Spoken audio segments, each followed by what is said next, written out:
ሁሌ እንደሚለው ቃሉን ስንሰማ እንዴት ነው መስማት ያለብን? ፕሮሚስ ነው። ፕሮሚስ ብሉይ ኪዳን ፕሮሚስ ሊፈጸም ያለ ፕሮሚስ ነው። እግዚአብሔር ራሱ የሚፈጽመው ፕሮሚስ ነው፣ ሰው የሚፈጽመው አይደለም። አሁንም አዲስ ኪዳንን የምንሰማው ድምፅ ልክ እኛ ከሰማን በኋላ በቃ አደርጋለሁ የምንለው ሳይሆን ልክ ነው፣ ጥሩ ነው። ለቃሉ ራስን ማዘጋጀት ጥሩ ነው። ፍሬ መጠበቅ ጥሩ ነው። ቃሉ በእኔ ላይ ፍሬ ያፈራል ብሎ መጠበቅ ጥሩ ነው። ራስን ቃሉን መጠማት መራብ ጥሩ ነው። ሆኖም ግን በዋናነት ምስጢር አለ፣ የሆነች ምስጢር አለ። ሁል ጊዜ በእኛ መልካምን ስራ የሚሰራው እግዚአብሔር ነው። አሁንም ቃሉ የምንሰማው ቃል የሚፈጸም ነው። እሺ የሚፈጸም ነው። የሚፈጸመው እኛ ያንን የሰማነውን ተግባራዊ የማድረግ ብቃት ስላለን ሳይሆን አሁን እግዚአብሔር ፕሮሚስ እየሰጠ ነው። አሁን የሚሰጠን የምንሰማቸው ቃሎች በሙሉ ይፈጸማል፣ አካል ይለብሳሉ። የእግዚአብሔር ጸጋ በመካከላችን በሙላት አለ። እግዚአብሔር ይመስገን። በዚህ አሹራንስ ነው የምንሰማው። ሙሉ ልብን ያጣ ዘመን በሚል መልእክታችንን ያው እንሰማለን ከእግዚአብሔር። ሙሉ ልብን ያጣ ዘመን ምን ይመስላል? ሙሉ ልብ ሲታጣ ምን ይሆናል? እንደገና ደግሞ ሙሉ ልብ በኪዳኑ ላይ ያገኙ ያሏቸው ሰዎች በህይወታቸው ምን ይሆናል? ይህንን ከመንፈስ ቅዱስ ብዙ ማረጋገጫዎችን እንሰማለን፣ እንባረካለን። በፍሬያችን ምድሪቱን እንሞላለን። በፍሬያቸው ምድሪቱን ሞሉ ይላል አይደል? ያ እና ኢየሱስ በእኔ ብትኖሩ ቃሎቼ በእናንተ ብኖር የምትወዱትን ሁሉ ለምነዋል። ደግሞ በእኔ የማይኖር እሱ ፍሬ ያፈራል።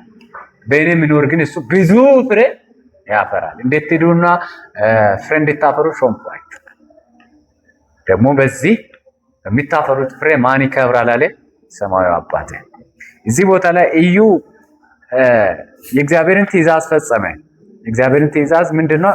የአካባቢን ቤት ፈጽመህ ታጠፋለህ፣ ትበቀላለህ የሚለውን ትእዛዝ ተቀብሎ ፈጽሞታል። ነገር ግን ደግሞ ሌላ ችግር ደግሞ ምንድነው? ኢዮርብዓም ያቆማቸውን እነዛን ሐውልቶች ከነዛ ጣዖቶች ራሱን ማራቅ አልቻለም፣ ራሱን መለየት አልቻለም። በቤቴልና በዳን የቆመውን ሐውልቶች ማስወገድ ነበረበት። ሙሉ የሆነ መከተል፣ ሙሉ የሆነ እግዚአብሔርን መከተል። በቃ እግዚአብሔር በዚህ መንፈስ ይሞላል። በቃ ፈጽመን የሆነ አለ አይደለ የሆነ የሚሳሳው ነገር ሳይኖር ማለት ነው። ይሄ የእግዚአብሔር አቅም ይሄን ያደርጋል። እና ሙሉ የሆነ መሰጠት እግዚአብሔር ከኛ ይፈልጋል። እና ኢዩን አይታችሁ እንደሆነ በቃ የአክዓብን ቤት እንዳልነበረ ነው ያደረገው። በዚያ ቀን እኔ ትዝ ይለኛል ኤልዛቤልን እንዴት እንደተበቀላት። ልክ ወደዚያ ኤልዛቤል ወደ ነበረችበት ግቢ ሲገባ ኤልዛቤል ተኳኩላ ጠበቀች እዩ። ከዛ አንተ ዘምሪ አለችው። 7 ቀን የነገስከው አንተ ዘምሪ እና ጌታን የገደልከው ምናምን ብላ እያሾፈችበት እዩን ቀና ብሎ አያትና ከኔ ጋር የሚቆም የሚያብረኝ ሰው አለ ወይ? ካላችሁ ወደ ታች ወርውሯት። ልክ ኤልዛቤልን ከታች በመስኮት ወረወሯት። ከፎቅ ላይ ተፈጣፈጠች። ከዛ በኋላ እቺ ኤልዛቤል ናት እስኪባል ድረስ ስጋዋን ሌላውን አካሎቿን በሙሉ ውሻ በልቶ ጨርሶ ጭንቅላቷና ራሷና እጆቿ ምናምን መዳፏ ነው ተሰብስቦ የተቀበረው። ይሄ ደግሞ በነቢዩ በኤልያስ የተባለው የትንቢቱ ፍጻሜ ነው። ኤልዛቤል ናቡቴን አስገደለችው። በሐሰት ፍርድ እንዲፈርዱ አድርጋ አደባባይ ላይ አስቀምጣ የእግዚአብሔርን ሰው ሰድበዋል ብላ በሐሰት ምስክር ናቡቴን አስገደለች። ከዛ እግዚአብሔር ደግሞ ልክ የባሪያ የናቡቴ ደም በፈሰሰበት በዚያ ቦታ ኤልዛቤል ስጋዋን ውሾች ይበሏታል። እቺ ኤልዛቤል ናትንስ ማንም ብሎ እስከማያምን ድረስ ይሆናል ብሎ እግዚአብሔር በተሰባው ኤልያስ የተናገረው ተስፋ በማን በኩል ተፈጸመ? በኢዩ በኩል። ኢዩ የአክዓብን ቤት ልጆች የሆነ ቦታ ላይ 70 ልጆች ተሰብስቦ እየተቀለቡ ያደጉ የነበሩትን ሰብስቧቸው ፍጇቸዋል። ተሰብስቦ አንገታቸው ተቀልጦ ጭንቅላታቸው ተሰብስቦ ኢዩ ጋር መጣ። በየቦታው የነበሩትን እያሰሰ ገደላቸው። ከምድርቱ ጫፍ እስከ ጫፍ የአክዓብን ቤት ሙሉ በሙሉ አጠፋ። ይህም የእግዚአብሔር ሐሳብ ነበር። አክዓብን ታስታውሳላችሁ አይደል? አክዓብ ኤልዛቤልን ከሌላ ሀገር ሄዶ በማግባት በኤልዛቤል ፋና ጣዖት አምልኮች ወደ እስራኤል ጎርፈው ገቡ። ከዛ በኋላ እስራኤል እግዚአብሔርን ማምለክ ተሳናት። እነዛ አክዓብ ያስቆማቸው በኤልዛቤል በኩል የመጡ ጣዖቶች ምድሪቱን ተቆጣጠሩ።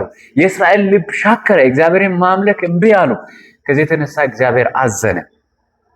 በዚህ ጊዜ ነበር ኤልያስ የተነሳው ተመለሱ እያለ በብዙ ትግል ሲወራረድ ነበረው። እዩን ታስታውሳላችሁ? ኤልያስ ነው። ከዛ ተስፋ ቆርጦ ወደዛ ተራራ ከሄደ በኋላ እግዚአብሔር በርሂድና በራሴ ቦታ እዩን ቀባ፣ አዛኤልን ቀባ፣ እንደገና ደግሞ ማንን ነው ኤልሳዕን ቀባ ብሎ ከተናገረው በኋላ መጥቶ እነሱን ቀባቸው። በሱ ምትክ 700 እግዚአብሔር የደበቃቸው የራሱ ነቢያት ተገለጡ። ከዛ በኋላ ነው እዩ እንደ ንጉስ ሆኖ ተነሳና የአክዓብን ቤት የአክዓብን ልጅ ገደለው። በዙሪያውም የአክዓብን ልጅ አብሮ የነበሩ የይሁዳንም ነገስታት ገደላቸው። ታድሶ በእስራኤል ምድር ላይ በአጠቃላይ በእስራኤል ላይ ሆነ። ነገር ግን የሚያሳዝነው ነገር እዩ ይህንን ሁሉ መልካም ነገር አድርጎ ይህን ሁሉ ድል እግዚአብሔር የተናገረውን ጀብዱ ሰርቶ ተነስቶ ግን ሳያስበው ጣዖትን ማስወገድ አልቻለም። ያ ማለት ምን ማለት ነው? እዩ ምናልባት እዩ ይህን ሁሉ ሲያደርግ አንደኛ የንግስና ምድል ስላገኘ ሊሆን ይችላል። ሲያደርገው ነው ሙሉ ልቡን አልሰጠም። ውስጡ ልቡ እግዚአብሔርን ማምለክ አልቻለም። እግዚአብሔርን ማን እንደሆነ አልተረዳም ማለት ነው። ባጭር አማርኛ በከፊል ታዛዥነት ሆነ። በከፊል ታዘዘ። አክዓብን ቤት ለማጥፋት ታዘዘ። ነገር ግን ጣዖትን ለማስወገድ አልታዘዘ። ቤተክርስቲያን ይህንን መጠንቀቅ መቻል አለበት። ኢየሱስ እርሱ ክርስቶስ ነው ብሎ ማመን ማለት ጌታ ይርዳን ወንድሞቼ፣ ኢየሱስ እርሱ ክርስቶስ ነው ብሎ ማመን ማለት በቃ ሙሉ ራስን መስጠት ነው። ሙሉ ራስን መስጠት በቃ አንዳች የምንፈራው ነገር ሊኖር አይገባም። ትናንትም ዛሬም ነገ ምን ይሁንኒ ብለን የምንሰጋው ስጋት ማለት ምን ማለት ነው? ሰጋን ማለት የሆነ ጣዖት አለ ማለት ነው። ሙሉ በሙሉ መስዋዕት ያላረግነው ነገር አለ ማለት ነው። የምንፈራው ነገር አለ ማለት ነው። ስለዚህ እግዚአብሔር ደግሞ ያው ሰው አይደለም። ሰውን ማታለል ይቻላል፣ እግዚአብሔርን ማታለል ግን አይቻልም። ለምን? እግዚአብሔር ልብንና ኩላሊትን የውስጥ ሐሳብን ዘልቆ የሚያይ አምላክ ነው። ባይዘኛ የተገለጠን አይገርምም? ግን ሰይጣን እንኳን ያውቃል ይሄ ሰው እውነት ኢየሱስ ክርስቶስ እንደሆነ አምነዋል። ለዛ ነው እኮ የሚፈትነን። በትክክል ኢየሱስ ክርስቶስ እንደሆነ ልባችን የሆነ ቦታ ላይ ሙሉ መስዋዕት ያላረግንበት ቦታ ካለ በዛች በኩል ነው የሚመጣው። ምን ፈራት የሆነች በቃ ምናዝንበት በቃ ይሄ ነገር ምናምን ምንላትን ያችን ቦታ ነው ፈልገው በዛች በኩል ነው ሹት የሚያደርገው በዛች በኩል። እግዚአብሔር ጸጋውን ያብዛልናል። ዛሬ ሳክሪፋይስ እናደርጋለን። ሳክሪፋይስ በቃ እግዚአብሔር ለኛ ልጁን እንደሰዋው እግዚአብሔር ለኛ አንድም ነገር ሳይሳሳ ሰጥቶናል። እግዚአብሔር ወይንም በመንፈሱ በኩል ግለጥልን። እግዚአብሔር ወይ አብራራልን። የሰጠንን ነገር እንድናውቅ እርዳን። የልቦናችንን አይኖች ክፈትልን። እግዚአብሔር ሆይ ሃሌሉያ ሃሌሉያ። የደሙ ብቃት ዋው! እግዚአብሔር ክብር ላንተ ይሁን፣ ክብር ላንተ ይሁን።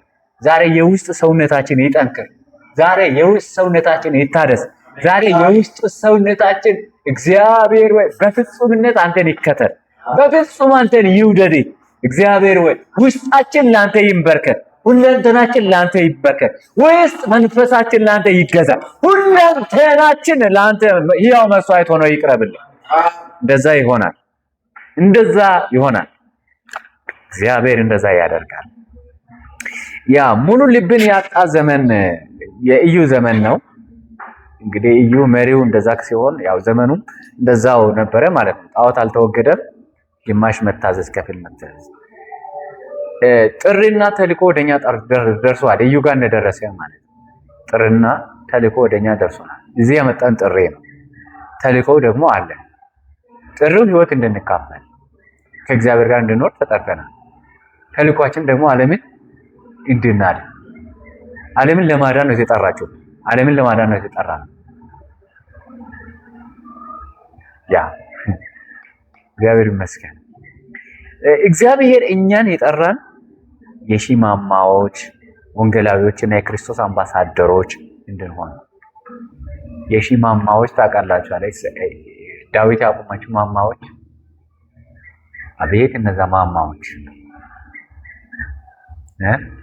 እነዛ ማማዎች ዎች ታወር ይባላሉ። አካባቢን የሚጠብቁ እዛ ላይ የሚቆሙ ጉበኞች አሉ እና እግዚአብሔር ራሱን የሚገልጥበት ማማዎች አድርጎ ነው የጠራን።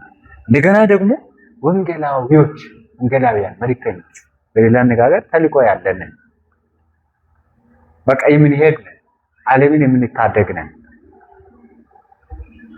አምባሳደሮች ነን። የእግዚአብሔር ወክሎች ነን። አንተ እኮ ይገርማል እኮ ክርስትና። አንተ በእውነት ማለት እኛ እኮ እግዚአብሔር ሰው ሆነ፣ ሰብአዊ ማንነት ለበሰ ማለት ኢየሱስ በእኛ ቦታ ሞተ፣ ተነሳ፣ በአብ ቀኝ ተቀመጠ ስንል ምን እያለ? እግዚአብሔር ምን እያለ? እግዚአብሔር የሱ የሆነውን ነገር ሁሉ እንድንወርስ በልጁ በኢየሱስ ክርስቶስ ያንን ሁሉ ማንነቱን ጥሎ መምጣቱ ወደዛ ወደ ራሱ ክብር ሊስበን የእርሱ አምባሳደሮች ነን። ክርስቶስ እኛን ወክሎ በአብ ፊት ይታያል። እኛ ደግሞ ማንን ወክለን? ክርስቶስን ወክለን እግዚአብሔርን ወክለን የእግዚአብሔር አምባሳደሮች ሆነን እዚች ምድር ላይ አለ። ምን ማለት ነው? ሰዎች እኛን ሲመለከቱን እንደ እግዚአብሔር ምስጢር መጋቢዎች ይመልከቱ። የእግዚአብሔር ምስጢር መጋቢዎች አደርጉት። እግዚአብሔር ምስጢሩን በእኛ በኩል የሚገልጥበት በእኛ በኩል ራሱ እግዚአብሔር ራሱ በእኛ በኩል የሚገለጥ በእኛ በኩል የሚሰራበት። እኛ የምንሰራ አይደለም። ብዙ ጊዜ ሚስ የምናደርገው እዛ ጋር እኛ የምንሰራ ስንሆን ዋው በጣም ሚስ ሃይማኖት እሱ ነው። ሃይማኖት ጥረት የሚሆነው እሱ በእኛ የሚሰራበት። ለዛ ነው ኢየሱስ ጠብቁ በኢየሩሳሌም ኃይልን እስክትቀበሉ። በጣም ወሳኝ ነው። ስለዚህ የዓለም ወንጌል ስርጭት ምርጫ ሳይሆን ምንድነው? ግዴታ መሆን ያለበት ነገር ነው። ስለፈለግን በምርጫ የምናደርገው ነገር አለ። ግዴታ በእኛ መሆን አለበት። ግዴታ በገንዘባችን፣ ግዴታ በእውቀታችን፣ ግዴታ በሁለንተናችን ለዓለም የወንጌል ስራ ውስጥ ምን መሆን አለብን? መሳተፍ አለብን። ለዚህ ነው የተጠራ ነው። እውነተኛ ዓላማ ማለት እሱ ነው። ሰዎች በዚህ ዓለም ላይ ዓላማ ብሎ የሚይዙት ብዙ ነገር አለ። ግን እነዛ ነገሮች እውነተኛ ዓላማ ሊሆኑ አይችሉም። ሚስት ማግባት ዓላማ አይደለም። ቤት ጥሩ ህንፃ ይኑረኝ፣ ብዙ የሆነ ነገር ይኑረኝ ዓላማ ሊሆን አይችልም። እውነተኛ ዓላማ ለምንድን ነው? እውነተኛ ዓላማ የሚሆነው እውነተኛ ፐርፐዝ የሚሆነው ለምንድን ነው? ከኛ ጋር ሰማይ የሚሄድ ዘላለም የሚቀጥል ነገር ሰርተን ሰብስበን የሆነ ሰዓት የሚበሰብስ ነገር ምን ያደርግ? ሰርተን የሆነ ሰዓት የሚረሳ ፌል የሚያደርግ እዚሁ ምድር ላይ የሚቀረው ነገር እሱ ዓላማ ሊሆን አይችልም። እውነተኛ ዓላማ ከኛ ጋር ወዴት የሚቀጥል ነው? ወደ ላይኛው የሚቀጥል። እግዚአብሔር ይመስገን። ነገር ግን የተልእኮ መጀመሪያ ከእግዚአብሔር ጋር መሆን ነው። ወደ ተልእኮአችን ከመሄዳችን በፊት የመጀመሪያው ስቴፕ ከእግዚአብሔር ጋር መኖር ማረፍ ነው። እዛች ያዘነችው ነፍስ፣ የተጉላላችው ነፍስ፣ ብዙ የተጎዳችው ነፍስ በመታ በእግዚአብሔር እግር ውስጥ ማረፍ አለባት። ማረፍ፣ በእግዚአብሔር መደሰት። ያላረፈ ሌላውን ለማሳረፍ መሄድ አይቻልም። እንደ አይነት ቋንቋ ያለ እና ለመላክ መጀመሪያ ማረፍ ነው፣ መደሰት ነው።